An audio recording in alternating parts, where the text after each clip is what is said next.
Today I'm going to show you how this store makes over $350,000 and how you can copy this idea entirely with AI. Plus, this idea has barely any competition. In this video, I'll show you how you can use AI from generating concepts to creating the final output. And stay tuned because I'll disclose not one, not two, but 3 secrets that'll guarantee you get more sales. So stick around to the end, because without secret number 3, you'll never get the results you clicked on this video for. Now let's get down to business. So the business that's currently doing over $350,000 is actually printable flashcards, but more specifically, it's flashcards for children's education. Now, in case you forget what it was like to be one, flashcards provide an entertaining way for children to acquire knowledge by associating an image with the corresponding word, which could be about animals, shapes, numbers, colors, and so forth. Now, if you probe for printable flashcards on Etsy, but technically you could do this on Amazon too, you'll find a demand for it and incredibly low competition. If you check out this graph, then you'll see the product's popularity is increasing, which is normal for the summer, and it'll continue into the fall, just with the typical back-to-school trends, and it'll do that every single year, meaning you're able to jump into the trend and get some early wins and reviews right before it pops off. If you're curious about how I came across this, well, like everyone, I've become obsessed with AI businesses ever since ChatGPT came out in the fall of 2022. And I'm kinda a serial entrepreneur, so if you want, I'll put together a list of my top 20 AI business ideas, and let me know if you want it in the comments below, and if I get at least 100 comments, I'll put it out in the next video. Anyways, now, you can explore the rest of the products, and you'll find that folks are selling printable flashcards for tons of different stuff. This one is selling farm animal flashcards, and this one is selling alphabet flashcards. Honestly, numbers are pretty good too, but they tend to scale for your multiplication tables, which is another great add-on. Or keep it simple with stuff like matching shapes. Personally, I like dinosaurs because they were my favorite growing up as a kid, but farm animals are always a classic, especially when you consider famous YouTuber Mrs. Rachel is always doing videos about farm animals, and kids love them. Here's an extra bonus tip. Take any famous kids YouTuber and follow their accounts. Be on the lookout for any videos that pop off, and then try to pick copyright-free ideas from there. Example. You could design your own version of the different sharks from the Baby Shark Kids song. Mama Shark, Baby Shark, Daddy Shark. You get the idea, and then ride the free money train from all the organic exposure from the song. So altogether, the possibilities to profit from this business idea are infinite. Now, if you're looking through stores and you want an instant idea, at least on Etsy, of how well they're doing, I'll leave a link to what I use below. They offer free and paid versions, but the free's pretty good to get started. Anyways, now I'll show you how to use AI to generate your ideas for you in just a minute though. But you can see that all these listings receive plenty of consistent reviews, which is a positive indication that the product is selling well. Thus, we can infer that this store is earning around $7,000 a month and has grossed over $300,000 since the store's inception, which for most of us is life-changing money. But in case you want to start small, here's another store earning $3,000 per month and over $70,000 since it began, which is not bad for an automation project. Now, the best aspect is the lack of significant competition, which simplifies sales for you, but especially with the 3 tricks that'll show you later. But for now, let me guide you through the process of actually crafting the product, starting with how to use AI to brainstorm your flashcard ideas. There's 2 basic methods for this, but my favorite is the second one. The first would be by visiting Etsy or Amazon and manually scrutinizing your competitors' listings. Again, you can use the free tool linked below, and you merely check aspects like the quantity of cards they include, the style employed, images, product descriptions, titles, etc. Then sift through the reviews and ascertain what people appreciate and what they don't, because this will assist you in standing out by creating something superior. Technically, you could use a fancy market research model like a sentiment analysis or a word cloud and have ChatGPT build it for you. But I like to keep things simple, so the second method is definitely my favorite, which involves automating the process almost entirely using ChatGPT. For instance, I queried the chatbot for 10 flashcard ideas in the animal or farm animal niche, but again, use any niche you like. There's other pretty useful AI tools for this step, but so far ChatGPT seems the best. And as you can observe, I obtained tons of exciting ideas with the description elaborating on each one, so we can now create something about animal names. Animal sounds, which are always popular, baby animals, and so on. And you can also utilize ChatGPT to brainstorm niche ideas if you're unsure what to craft.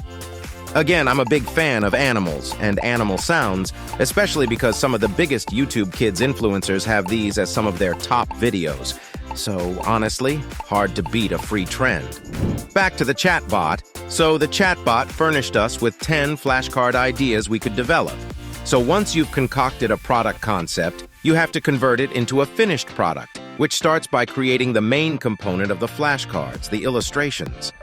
For this part, honestly, I don't think there's a better fit than Midjourney, which, in my judgment, is currently the best AI image generator in terms of customization options and image quality, but I will give you the name of a free tool called Stable Diffusion.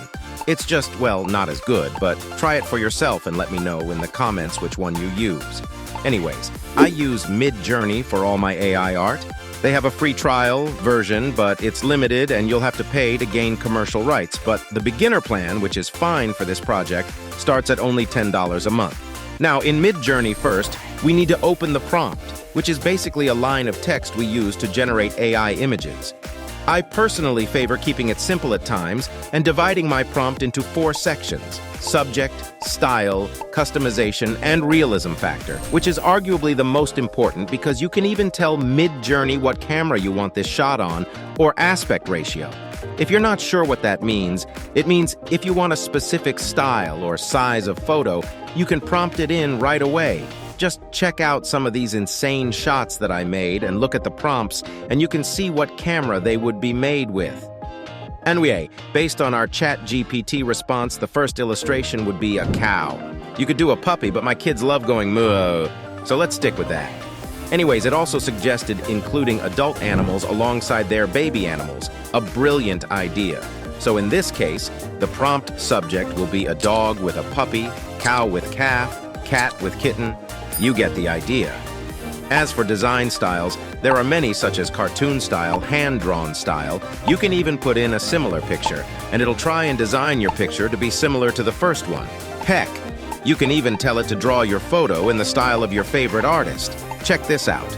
But since we're creating animal illustrations, I think the Disney Pixar cartoon style will work best, especially for children. So now we have a cow, and a pretty cute cow if I might add. Just a heads up, you can also use these same prompts in the free version of Midjourney. So now that we have our cow, or whatever you chose, the only thing remaining now is the customization. In my case, I would like my design to be on a white background because I plan to remove the background later if you want to put it on a colored background, but I'll show you a template that you can keep it as is. So you can also download this as a PNG directly from Midjourney. Other customization options encompass colors, lighting, environment, mood, sunrise, sunset, etc. But you really don't need that for flashcards. You can get really fancy with this, but it's outside of the scope of this video.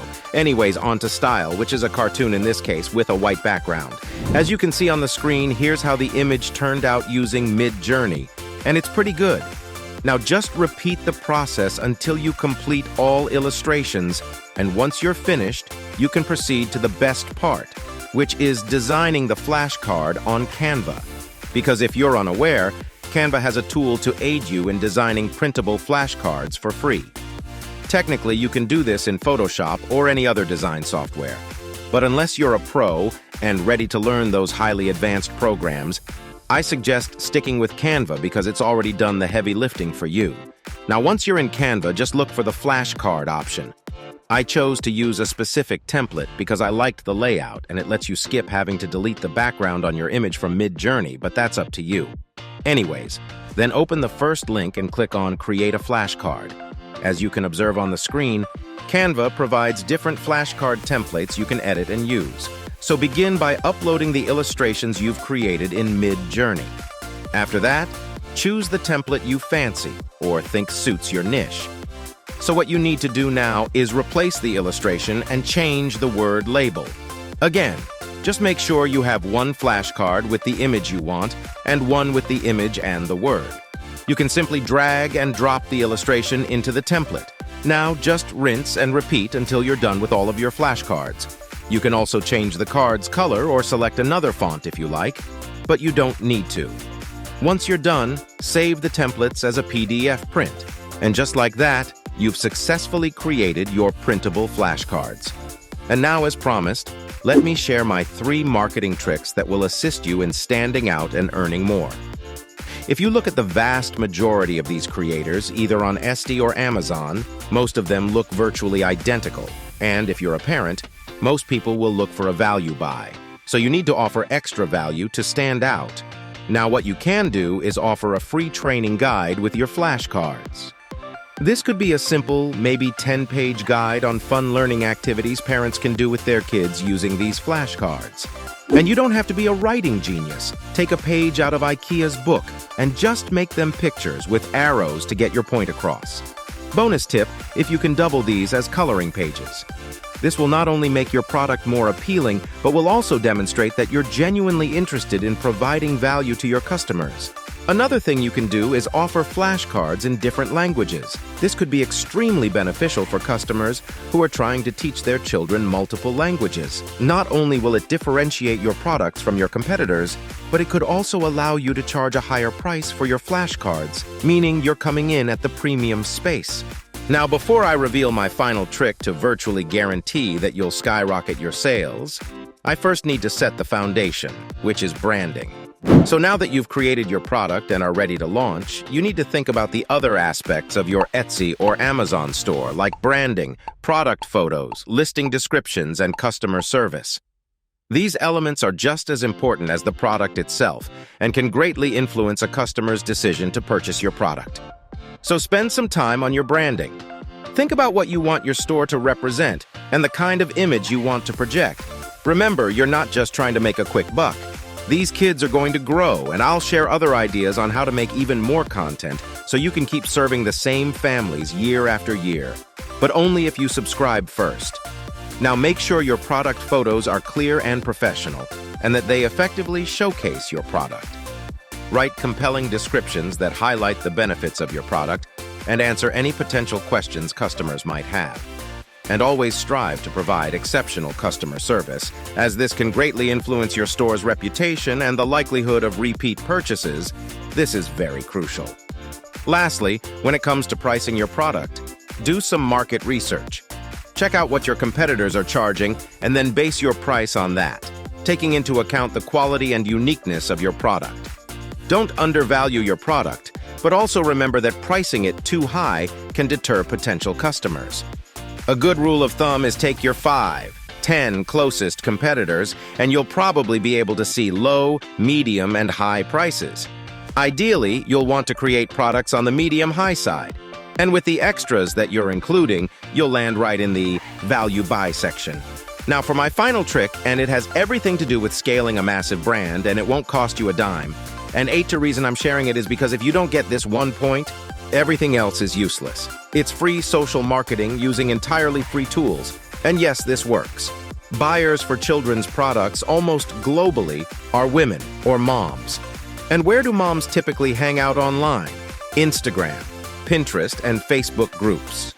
So the best thing you can do is actually attack your market from all angles. If you want a video on this or a free training, make sure to leave me a comment below. But for now, go to these platforms and look for social sites around kids and toddlers. Now go back to mid-journey, ChatGPT and your PDFs and start creating content, pictures, tips, ideas. You get the point. For moms with kids in these age groups. It doesn't all have to be about your product, just add value to them. And rule of thumb, for every 7 organic or value add posts, you can add in 1 sale. And know what? Moms love this stuff. And even better, they share the content with other moms, and word of mouth in these groups can be insane. And you now have a direct link to your audience for free. Want a free hint? Try baby room decor or baby girl decor in Mid-Journey and watch this thing spit out the most Instagrammable, Facebook shareable content you've ever seen for moms who are more than happy redesign their kids' rooms as they grow. Lastly, don't think this is the only area you can do this with. Try wedding cake photos and watch soon-to-be brides flood your DMs with, "Where did you get this?" Then ask their location, find a bakery, get a quote, and add in a finder's fee for your time. Personally, I know a friend who actually makes $4 million a year selling only to Facebook groups. So imagine what you can do with all three. What do you want to see us cover next?